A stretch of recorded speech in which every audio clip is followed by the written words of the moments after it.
Hey everybody, welcome back to Aunt Ray's Family Farm.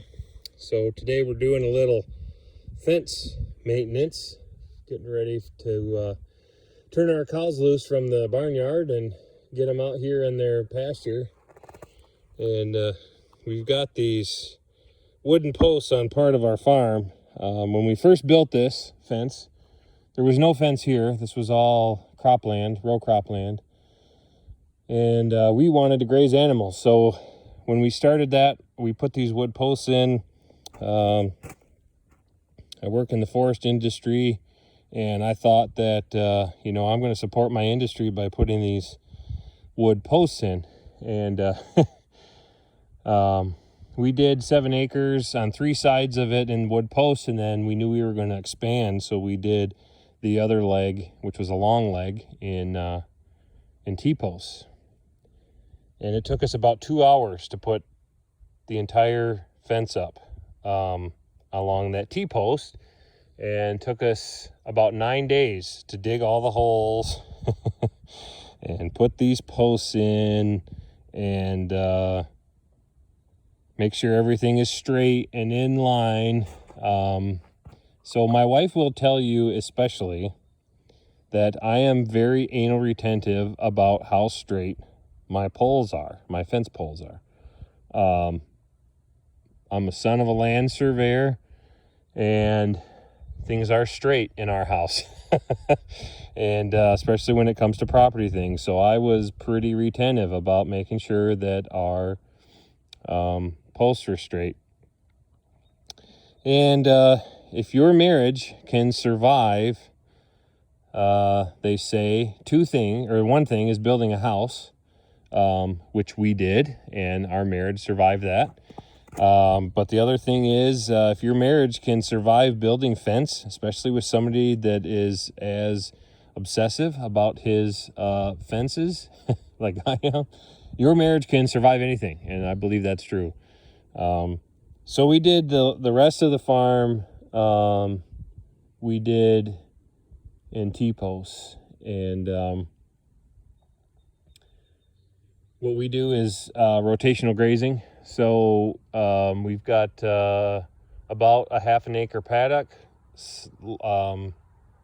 set out, and we run portable polybraid or polywire fence between them and hook them up. And then we move our cows every other day or so, depending on the forage that we have and that kind of thing. So but yeah, so I'm just doing a little maintenance for 2 reasons. Here in northern Michigan, we get some pretty terrible winters, and it's really windy. Just kind of give you a view.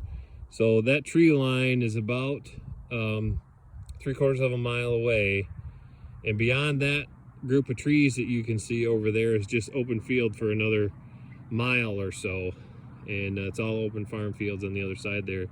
So we really get the wind and the snow, because we have this line of trees here on our eastern border. The wind blows from the west most of the time, obviously. In the winter, it really starts to add up, the snow does. So we get things like this. So this is our hot wire. It's not hooked up to this part of the fence right now, but this should be stapled to this post. So the snow and the wind alone will not rip this high tensile wire off wood posts with these giant wood staples that we use that come in this box. So you can see they're a pretty hefty staple.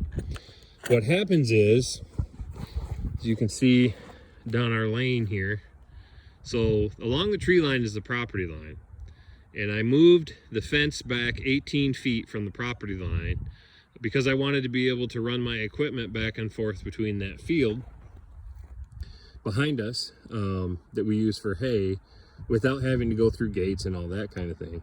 So I set this lane up, and I've yet to use it, so it was a mistake. But I think maybe, I don't know, someday maybe we'll use it for something. But what happens is, as you can see, there's a pole there and a pole behind it, and then a break in the trees over there.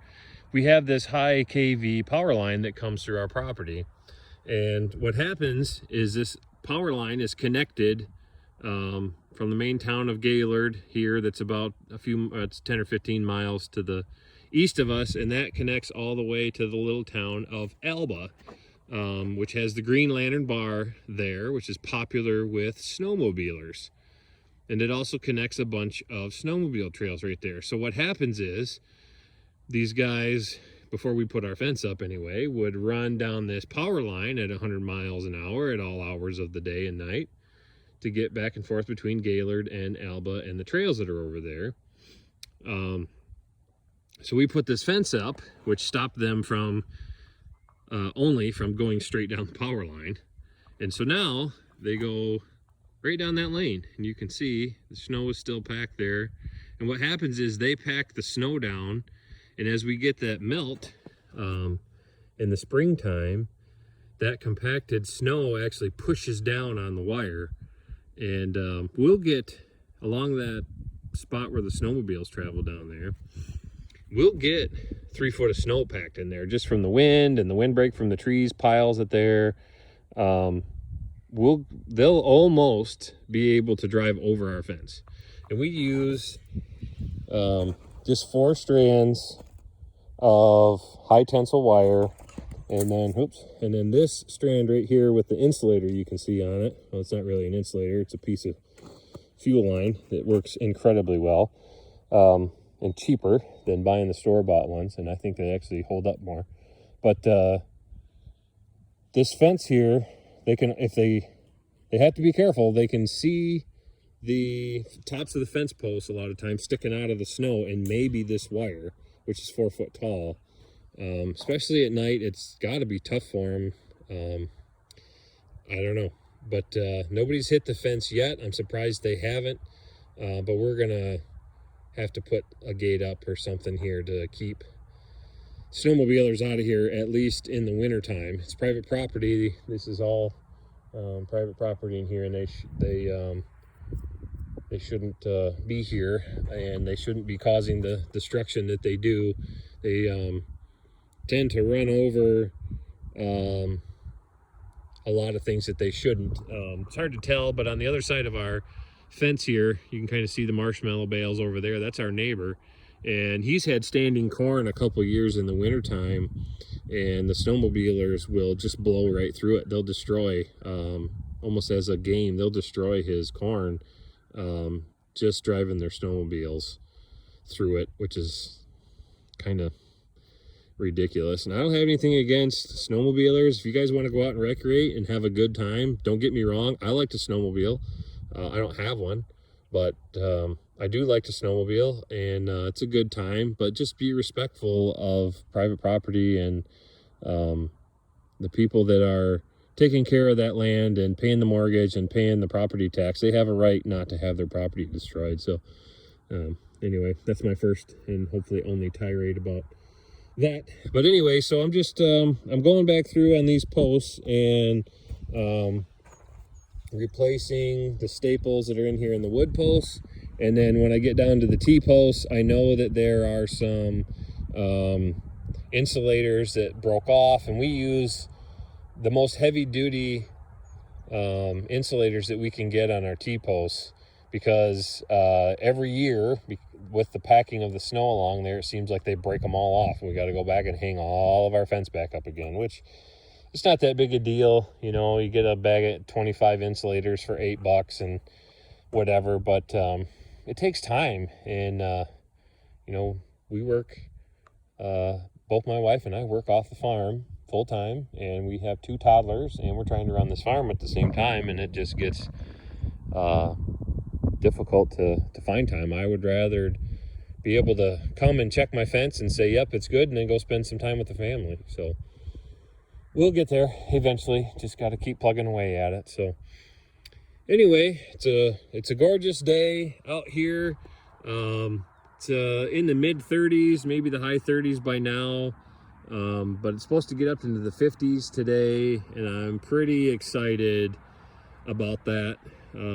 So we're expecting at the end of next week a load of 50 tons of composted chicken litter, and then we're going to try to get an oat pea mix planted in these these two fields here for grazing, early grazing,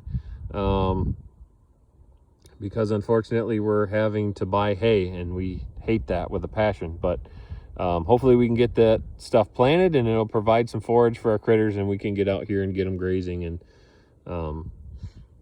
make it better for everybody. They'd prefer to be outside than in the barnyard anyway. So all right, well, thanks guys, everybody, for watching. Hope you like the videos. Please like, comment, and subscribe. That really helps us out when you do that. One last thing, I just want to say thank you to Brad at Northern Wisconsin Farming. He found our stuff on Instagram, and he went out of his way to find our YouTube channel, and that was just really cool of him. Thanks, Brad. You didn't have to do that, but we do certainly appreciate it. So all right, guys, check out his channel. Thanks again for watching. Have a good day.